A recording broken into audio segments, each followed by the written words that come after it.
I can still hear the gunshot, not in memory, but in the silence that follows me even now, even here.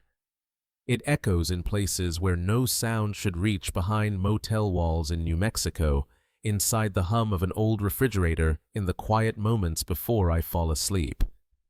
It wasn't the first time someone died in Matamoros, and God knows it wasn't the last, but it was the first time I pulled the trigger. And that makes all the difference. It happened in 1992, but tonight, 30 years later, I can still smell the cemetery dust, the gunpowder, the sweat on my palms. The sky was thick with clouds, the kind that choke the moonlight and make the shadows feel alive. The fog wrapped around the tombstones like smoke from a fire long extinguished. Memo was there, flanked by two other men I'd never seen before, both wearing leather jackets and the kind of dead eyes that only come from killing too many people or caring too little. They brought him in, a boy barely older than me, blindfolded hands, tied duct tape over his mouth. His face was bruised, his nose already broken. Memo handed me a .38 revolver and said, "This bastard gave intel to the other side. Either you shoot him, or you go home to your bleeding father and watch your mother beg for your life." My hands trembled. My chest was tight, my legs frozen. The boy on the ground tried to speak through the tape, shaking his head violently, tears cutting through the grime on his cheeks. I looked at him, and I saw myself, or at least what I could have been, had I made different choices, had I not been born into a house where 5,000 pesos was the difference between dignity and destruction. I didn't want to kill him. I wanted to be anywhere else, back in my mother's kitchen, back in school, back in a time before my brother got involved with drugs and buried us all in his debt. But that version of me was already dead, lying next to the dreams I'd abandoned. I closed my eyes and pulled the trigger. The sound was deafening, louder than I'd imagined, louder than anything I had ever heard. It bounced off the headstones and echoed across the cemetery like a curse being unleashed. When I opened my eyes, he wasn't crying anymore. He wasn't anything. Memo patted my back like a coach congratulating a player. "Welcome to the Gulf, kid," he said, slipping an envelope into my pocket. I didn't count the money until later. 5,000 pesos, exactly what my brother owed. The price of a life. The price of my soul. I walked home with blood on my hands and a silence in my chest that has never left. I told my parents nothing. My mother cried as she cleaned my father's wounds again, and I sat there numb, staring at the floor, wondering if they'd ever realize what I had done for them. I wondered if they'd thank me, or if they'd curse me. The next day, the debt was gone. No one came back to threaten us. No more beatings, no more warnings. Just silence. The kind that comes after something irreversible. But that was just the beginning. Because what I didn't know then, what none of us kids from the barrio ever knew, was that the Gulf Cartel, the monster we feared, the empire we worshipped, was just a mask. A puppet on a string pulled by men whose names we would never hear, in songs who never held a gun, who never spilled blood with their own hands. I killed for them without knowing who they were. But that changed. I saw them. I stood in the same room. I heard them give orders to the very men we thought were kings. You believe Osiel was in charge, that García Ábrego was the real boss. No, they were middle managers. I'm going to tell you who really ran the show, and why everyone who knew their names is either dead, disappeared, or like me, hiding in plain sight, hoping the truth will be louder than a gunshot. I was born in Matamoros, Tamaulipas in 1975, back when the port still smelled of salt and diesel and hope. My father worked the docks unloading shipments that came from the United States, lifting crates until his hands cracked like dry earth. My mother scrubbed the floors of rich houses downtown, breathing in bleach until her lungs burned. We had little, but we had enough, or at least I believed we did, until the world taught me what hunger really looked like. In our neighborhood, the line between survival and ruin was paper thin. People whispered names like prayers: García Ábrego, Osiel la compañía. Kids my age dreamed not of college, but of trucks, women, and fear, the kind of fear that made other men step aside when you walked by. Power was the only language anyone respected in Matamoros, and money was its grammar. But my father, he didn't speak that language. He believed in work, in God, in doing things the hard way. He'd come home late, covered in oil and sweat, still trying to teach us about honesty, as if it could fill an empty stomach. I was 17 when the debt appeared, though it wasn't mine. It was my brother's, Carlos, the youngest of us, the one who had always been restless, curious, weak to temptation. It started small, like everything does. First, he sold little packets of weed near the port. Then he started using. Then he owed money. By the time we found out, it was too late. The collectors came to our door in the middle of the afternoon, 3 men in leather jackets and cheap cologne. One of them grabbed my father by the collar and slammed him against the wall, shouting that his son had 5,000 pesos to pay by tomorrow, or we'd all pay in blood. My mother tried to stop them, crying, screaming, but they shoved her to the floor. When they left, my father was bleeding from the mouth, and the sound of his cough filled the house like a broken engine. That night, we sat in silence around a table with no food. My brother wouldn't look at any of us. My father's pride kept him from begging anyone for help. My mother prayed to the Virgin, whispering that God would provide. But I had seen enough of Matamoros to know that God didn't come down our street. Only men with guns did. So I went looking for one of them. I found Memo Quintero near the corner store, smoking, surrounded by 2 of his guys. Everyone in the barrio knew who he worked for, La Compañía. He looked me over like he was weighing how much I was worth. I didn't waste time. I need work, I told him. He laughed. You're still a kid. I can do anything. You even know what you're asking for, he said. I nodded, though I didn't. I only knew I needed 5,000 pesos before sunrise, and that the law of Matamoros was simple: you either work for them or you get buried by them. Memo studied me for a long moment, then smiled, not kindly, but like a man who had just found a new tool.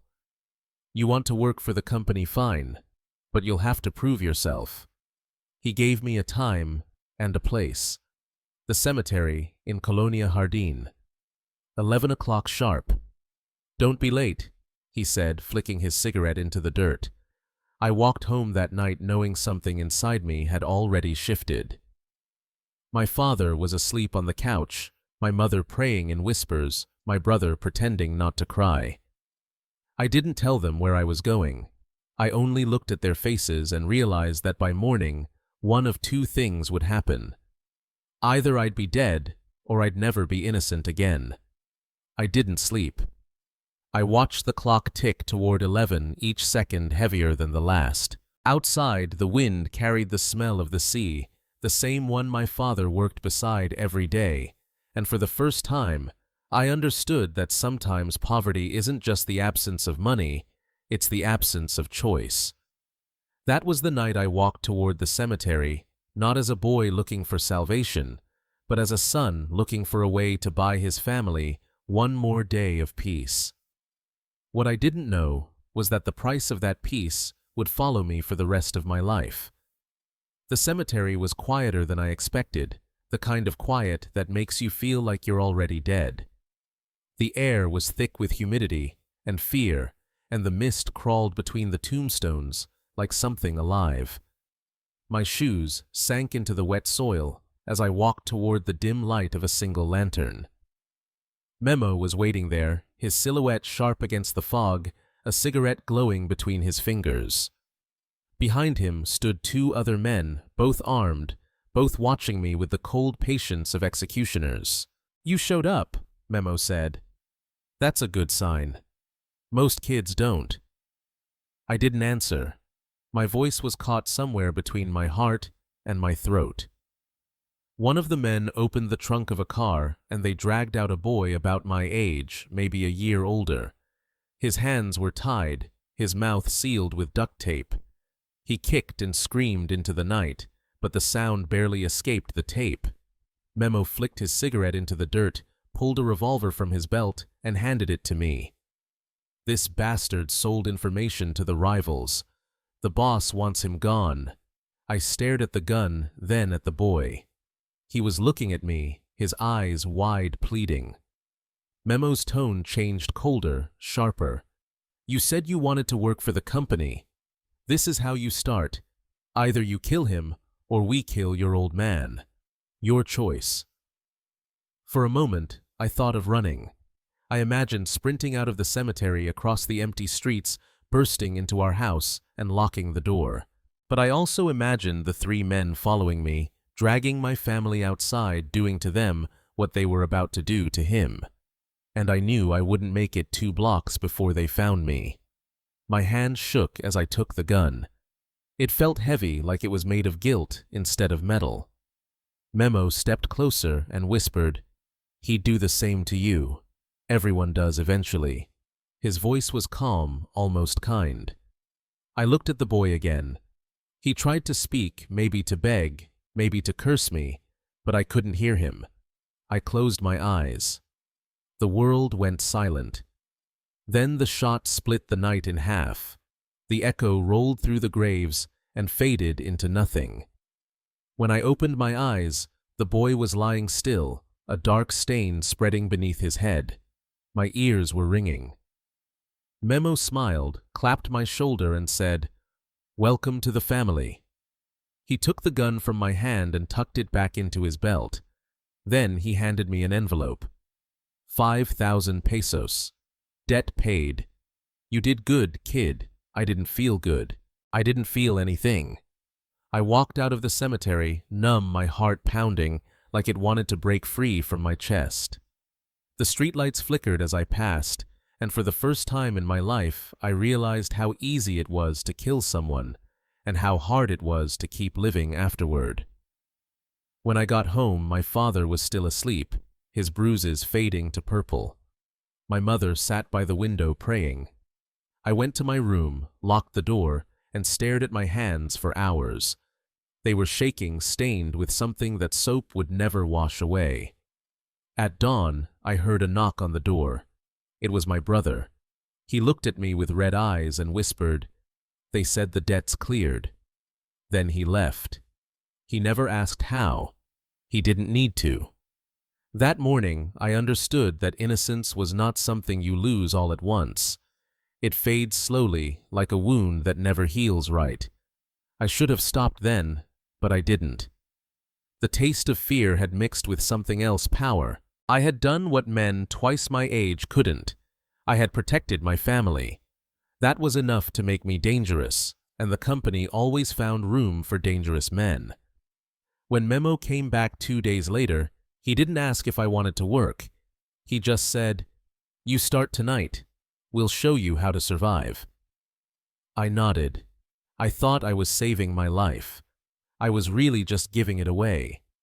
They didn't waste time. That very night, I was picked up in a gray pickup truck with tinted windows and no plates. Memo sat in the passenger seat, silent, arms crossed. I climbed into the back without asking questions. That was one of the first things they drilled into me. You don't ask. You observe. You obey. You disappear when needed. That's how you survive. We drove through the outskirts of Matamoros, past warehouses and shacks, until we reached a property surrounded by rusted fencing and guarded by 2 men holding assault rifles. The moment we entered, the gate closed behind us like a jaw snapping shut. Inside, it wasn't just a training ground, it was a different world, one where the rules of the street were replaced by those of war. They called it La Escuelita, the little school. But there was nothing little or innocent about it. It was a place where you were stripped of your name and your past. You weren't someone's son or brother anymore. You were a weapon in the making. The first thing they did was shave our heads, burn our clothes, and replace them with black fatigues. There were 20 of us, most between 15 and 25. Some looked terrified, others tried to act tough, but everyone knew we were at the mercy of something much bigger than ourselves. The next few weeks blurred into a haze of exhaustion and fear. They taught us how to dismantle and reassemble AK-47s with our eyes closed, how to break a man's windpipe with a single strike, how to bury a body deep enough that dogs wouldn't find it. They taught us how to drive stolen trucks across the border at night, how to blend in with soldiers, how to lie with conviction. But the hardest lessons weren't physical, they were psychological. One night, they lined us up and blindfolded us. We were told that one of us had failed, had spoken to someone outside, broken a rule. A man walked behind us slowly, his boots crunching on the gravel. Then, a single shot. Someone screamed. The silence that followed was heavier than death. We stood there for an hour, still blindfolded, not knowing who was missing or whether the whole thing had been a test. Later, I found out it had been real. The boy who'd smiled too much during training, gone. No ceremony, no grave, just gone. That night, Memo pulled me aside. "You're not like the others," he said. "You think before you act. That's rare." I didn't know if it was a compliment or a warning. The boss wants you on a special job. He took me to the docks where a shipment was coming in frozen fish from Colombia. Inside were sealed packages of pure cocaine. My job was simple. Watch report, disappear. Don't get caught. Don't speak to anyone. I did exactly what they asked. The shipment passed. Millions were moved under the nose of the federal police. The next day, I received a phone call. A voice I didn't recognize, calm measured, said, "We see you. Keep it that way." Then the line went dead. That was the real test. Not whether you could kill anyone, can pull a trigger. The test was whether you could carry secrets and not crumble under their weight. I passed. Memo came back 2 days later with a sealed envelope. Inside was a photo of me taken from a rooftop. In the picture, I was holding my little sister outside our house. On the back it said, "You belong to us now." That's how they made sure we never left. Not with chains, not with bars, but with fear. Fear that if you ever spoke, the people you loved would be the first to pay. And so, I stayed. I followed orders. I climbed the ranks. Each task pulled me deeper, but I told myself it was all for survival. What I didn't know then was that survival, when stretched too far, becomes obedience, and obedience in that world always has a price. They say your first kill changes you, but that's a lie. It's your second. The first time you still think you're doing it for someone else, for family, for survival, for debt. But the second time, that one's yours. That's when you know you're not the victim anymore. You've become the weapon. Mine came 6 months after La Escuelita. By then, I was no longer the wide-eyed kid shaking in the cemetery. I had become reliable, quiet, efficient. I was the one who followed orders without asking, who cleaned up messes, who never talked too much or too little. That's what made me valuable, and that's what made me dangerous. They sent me to Reynosa with 2 other men to collect a debt. Nothing complicated. A mid-level dealer had been holding out on payments, skimming from the top. The kind of offense you only get to commit once. The boss had already decided his fate. Our job was just to deliver the sentence. We found him outside a mechanic's shop, smoking and laughing with 2 women. He didn't see us coming. One of the guys grabbed him, slammed him against the hood of his truck. He started begging, said he'd pay, that he had the money, that it was all a misunderstanding. I looked at his hands. Soft. No calluses. He wasn't starving. He was stealing. Memo had given me the nod. This one was mine.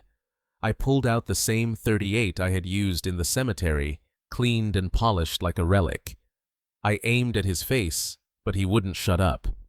Kept crying, kept promising, kept trying to crawl into a future he no longer had. So I shot him in the chest instead. Twice. He dropped like a puppet with cut strings. I don't remember feeling anything. Not guilt, not pride, just silence. It was different this time. I wasn't trembling. My hands were steady. My mind was calm. That scared me more than the blood. That night we returned to Matamoros and had dinner like nothing had happened. I ate tacos al pastor on a patio while my boots were still stained red. Nobody looked twice. That was the nature of the city violence, so common it became invisible. From there, it escalated quickly. I was invited to more jobs. Drug shipments, cleanups, escorts, assassinations. I learned how to wrap bodies in plastic, how to burn cars without leaving evidence, how to smile at checkpoints and make soldiers wave us through. And with each mission, I told myself the same lie: I was doing this to protect my family, to get ahead, to survive. But the truth was, I was addicted not to the killing, but to the power. There's a kind of freedom that comes with being feared. When you walk into a room and everyone lowers their eyes. When you drive through a neighborhood and the kids scatter. When your name gets whispered instead of shouted. It makes you feel like a god, or at least something close to one. But even gods have chains. Mine came in the form of silence. I couldn't tell my parents what I did. Couldn't tell my sister why I always carried a second phone. Couldn't tell myself why I started sleeping with a pistol under my pillow. Still, I rose. I became someone they trusted, someone they called when things went wrong. The higher I climbed, the more I saw, and the more I realized how little I actually knew about who was pulling the strings. The Gulf Cartel was a machine, but even machines have engineers. And I was starting to notice meetings that didn't include the capos, money that disappeared off the books, strange men in suits giving orders to men we thought were kings. I didn't understand it yet. But I would, soon, and when I did, I'd wish I never had. I was 19 when Memo told me the boss wanted to meet me. Not just any boss, el patron. Juan García Ábrego, the man who ruled the Gulf like a feudal king. I thought it was a mistake. Guys like me didn't get summoned. We were tools, expendable. But Memo was serious. "Be ready in 20 minutes, he said, "and wear something clean. You don't walk into that house smelling like blood." The house wasn't a house. It was a fortress, tall walls topped with broken glass guards, with AR-15's cameras in every corner. I remember the gate opening like the door to another world. Inside, it was opulence disguised as rustic charm floors of polished wood, a tiger skin rug antlers mounted on the walls. Narco royalty. They took my weapons at the entrance and frisked me twice. Then they led me into a large room where the air smelled of cigars and leather. He sat behind a mahogany desk, puffing on a Cuban. He didn't look up when I entered. "You're the kid who saved our shipment," he said, voice low and gravelly. "Yes, patron," I answered, trying not to stare at the gold rings on his fingers. "You know how to read?" The question caught me off guard. "Yes, sir." "And right." He looked at me then. His eyes were sharp, not wild, not violent, just calculating. Most of my men don't. That makes you valuable. He stood and walked to the window overlooking a murky swimming pool. "You see that water?" I nodded. 3 men are in there. Well, what's left of them? Traitors, liars, people who talked when they shouldn't. I said nothing. He turned to face me. "You want to work for me directly? I do." No hesitation. He smiled. "Good. Because from now on, you're going to see things most men don't. You'll hear things they'll never repeat. And if you ever forget where your loyalty lies, you'll join those bastards at the bottom of the pool. That's how it began. I wasn't a sicario anymore. I wasn't a lookout. I was his personal assistant, his shadow. I drove his cars, sat quietly during meetings, handled envelopes too thick to fold. I watched him play both cartel kingpin and local benefactor one day, ordering the death of a rival the next day, handing out school supplies in the barrio. He was a paradox wrapped in a myth, and I believed in him. I admired him, until the day I saw him break. We were in Monterrey. He had a meeting scheduled not with other narcos, but with people I'd never seen before. Men in tailored suits, clean-shaven, driving imported cars with government plates. They met at a ranch outside China Nuevo León. He told me to wait in the car. "Don't get out," he said. "Don't talk to anyone." I waited for 2 hours staring at the mesquites blowing in the wind. Through the windows, I saw shadows move inside the adobe house. No yelling, no guns, just stillness. When García Ábrego came out, he wasn't the same. His face was pale. His hands trembled as he lit a cigarette. We drove in silence for miles. Then, without turning to face me, he said, "Moro, there are powers in this game bigger than us, bigger than the Gulf, bigger than any cartel." I didn't answer. I didn't breathe. There are decisions made in offices you'll never see, by people you'll never hear about, and if you think this business is run by men like me, you're still a child. That was the moment the myth cracked. I had seen him order executions. I had seen him punish betrayal without flinching, but I had never seen him afraid. That day, he looked like a man who had just been reminded he wasn't at the top of the food chain. He was just another manager, following someone else's playbook. That night, as he slept in his luxury suite, I lay awake in the hallway, the weight of his words sinking in. If the king was afraid, what did that make the rest of us? On January 14th, 1996, the king fell. The newspapers said Juan García Ábrego was captured in a joint FBI-PGR operation, the result of months of intelligence and surveillance. But I was there, and I know that's a lie. 3 days before his arrest, he received a phone call that left him white as ash. He stared at the receiver like it had just delivered a death sentence. "It's over, Moro," he told me. "What do you mean?" I asked. "We have safe houses in Colombia. We can disappear."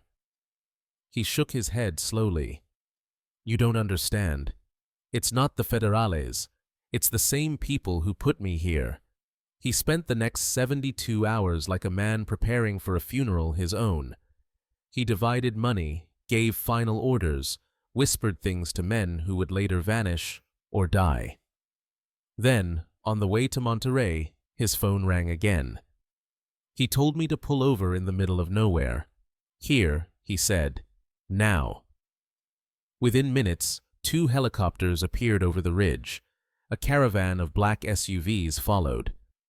García Ábrego stepped out with his hands raised. No resistance. Before they took him, he leaned into my window. "Remember what I told you," he said. "Nothing is by chance." Then he was gone. Osiel Cárdenas, Guillén, took power almost immediately. But he wasn't García Ábrego. He wasn't subtle. He didn't try to hide the violence, he amplified it. He built his legend on blood. Where García Ábrego had been a businessman dressed as a narco, Osiel was a soldier pretending to be a god. He brought in ex-military, the best-trained killers in Mexico, and gave them a name, Los Zetas. Men who knew tactics, formations, surveillance, explosives. They became our muscle, our sword, our terror. Suddenly, we weren't just smuggling drugs. We were fighting wars against rivals, against the government, against ourselves. And yet, I remained. Not because I believed in Osiel, but because I wanted to see what lay behind the curtain. Osiel trusted me early. Maybe because I had served under Ábrego. maybe because I kept my mouth shut. Either way, I was by his side by the summer of 1997, organizing shipments, smoothing over local disputes, managing people. I thought I had seen it all.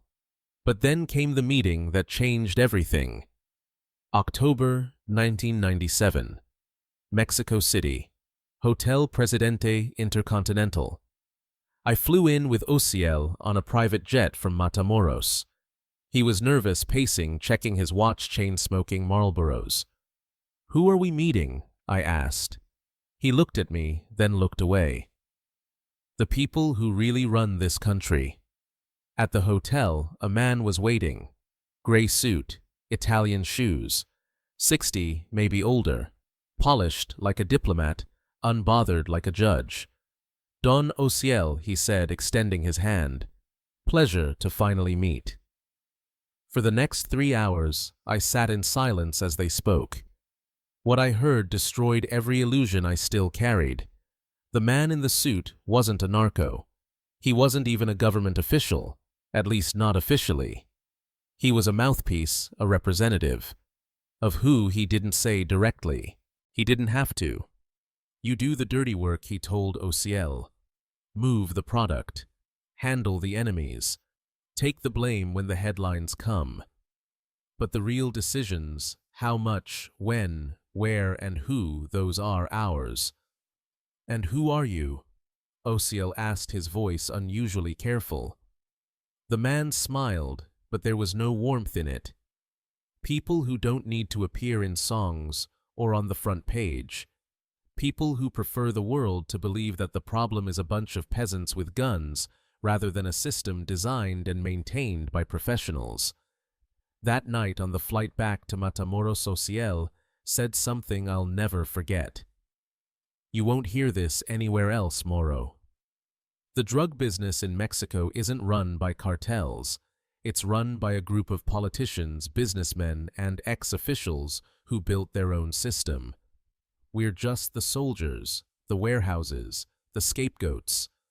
I nodded, but my stomach turned. "So why do we keep playing?" I asked. He looked out the window. "Because the alternative is ending up like Ábrego. Or worse." Over the next 5 years, I attended more than 20 meetings like that. Each one confirmed the same truth: the cartels were tools. The real bosses sat in air-conditioned boardrooms, sipping whiskey, watching the world burn from behind mirrored glass. But I wasn't just watching anymore. I was recording, remembering, waiting. I didn't know it yet, but the most dangerous chapter of my life was about to begin. I didn't plan to become a witness. It just happened slowly, over time. A copy of a document here, a photo there, a recording made when no one was listening. At first I told myself it was for protection, insurance, something to keep me alive if the tides turned. But the truth is, deep down, I knew. I knew one day I'd need proof. Not for them, for me. I reconnected with Rigoberto Salinas by accident. Guadalajara, 2019. I had taken a job in a textile factory under a different name, trying to disappear again. He was sitting alone in the back of a taqueria, older, grayer, but unmistakably him, the cartel's ghost accountant, the man who used to look like a librarian and handled more blood money than most bankers see in a lifetime. He recognized me first. "I can't believe we're both still breathing," he said. "Some days I wish we weren't." I answered. We talked for 3 hours. About the past. About the names we'd outlived. About the machine we had once oiled with silence and blood. But then he said something that froze the meat in my hand. "Did you know," he whispered, "that the Gulf Cartel never controlled more than 30% of its own earnings?" "What do you mean?" "The rest, 70%, went straight to foreign accounts. Cayman, Switzerland, Luxembourg. But not under the cartel's name. Under shell companies, owned by people we never saw, but who owned everything." Rigoberto wasn't just a bookkeeper. He had been the middleman between the facade and the real power. Every Tuesday, He said I sent reports to an office in Santa Fe. I never met them. I never even heard their real names. But I knew the bank codes. I knew the transfers.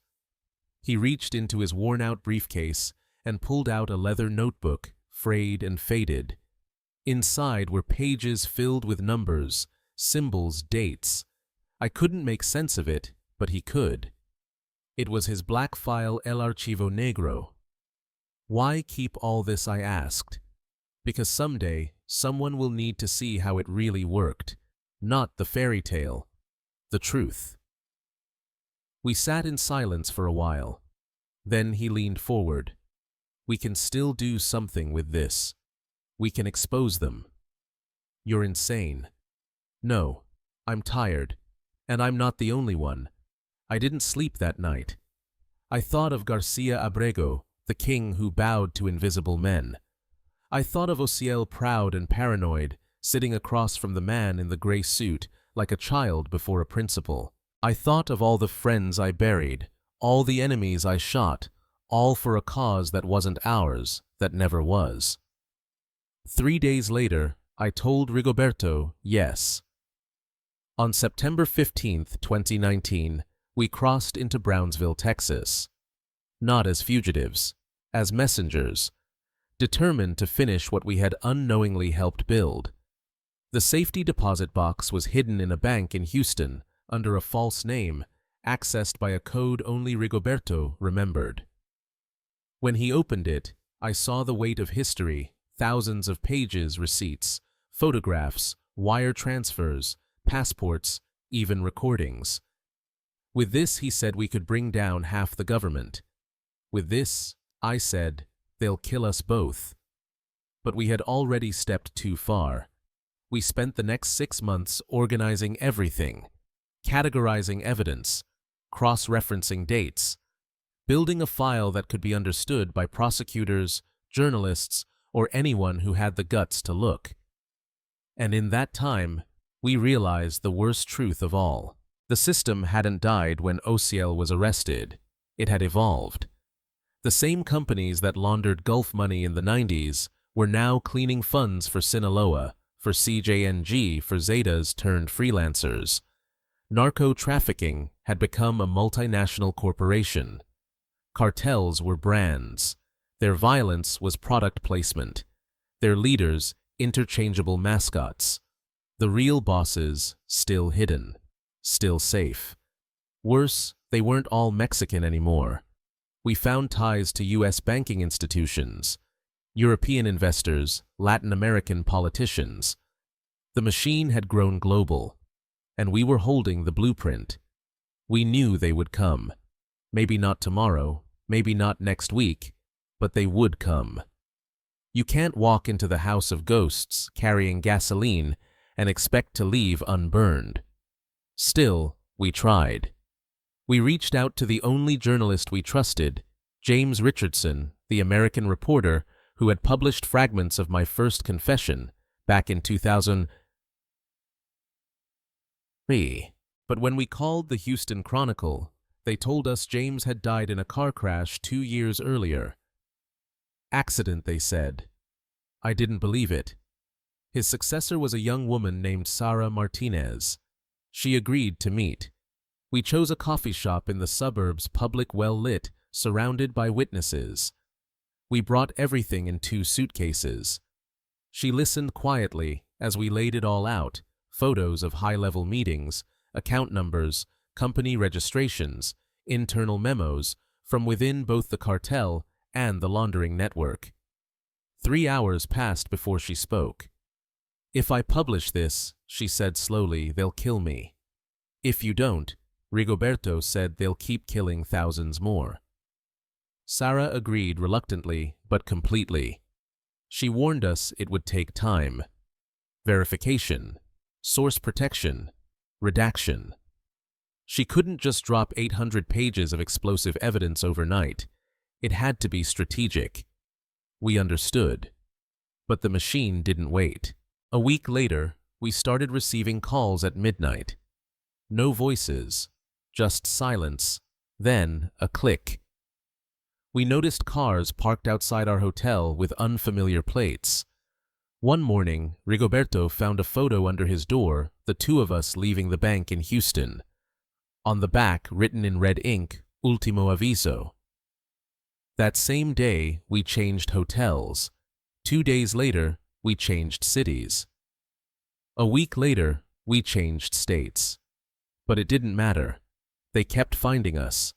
Like bloodhounds with GPS, then, in a motel off a rural highway in Oklahoma, Rigoberto woke me at 3 a.m. "I have to tell you something," he whispered. "What is it?" I wasn't just the accountant. I was also feeding intel to the FBI. I stared at him, heart stopped. "Since 1996, he said. "There was an agent, Patricia Collins. I gave her reports. She helped protect me, helped me vanish when things got too hot. And now, she called me yesterday, said the protection is over, that our file compromises people too high up, people even inside the bureau. We were alone. Worse than alone, we were exposed." That night, we split the archive into 3 parts. One copy we sent to Sara Martinez by certified mail. Another we placed in a new safety deposit box in Dallas. The third I mailed to my sister in Michoacan with instructions to open it only if I disappeared. The next day, Rigoberto vanished. He said he was going to buy cigarettes. He never came back. His room was untouched, wallet still on the nightstand, toothbrush still wet. I waited 3 days hoping, denying. Then I accepted the truth, they had taken him. And I was next. So I did the only thing I could think of. I filmed a new video, a complete confession. I named names, dates, accounts, politicians, cartels, bankers.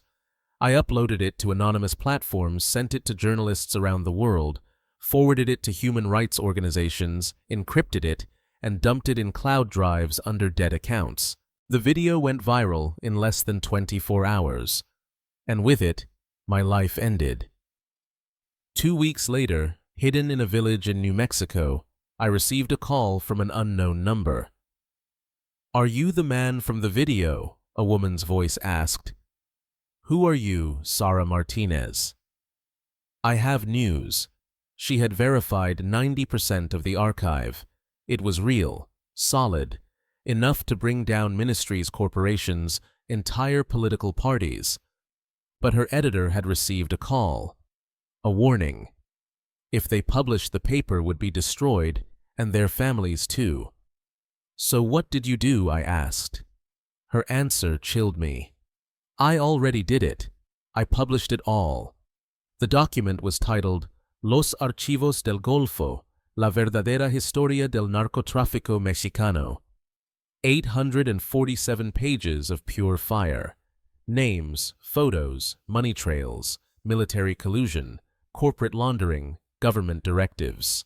Sara Martinez released it all in one coordinated upload, not through her newspaper, but through encrypted platforms that couldn't be shut down, mirrored across dozens of domains.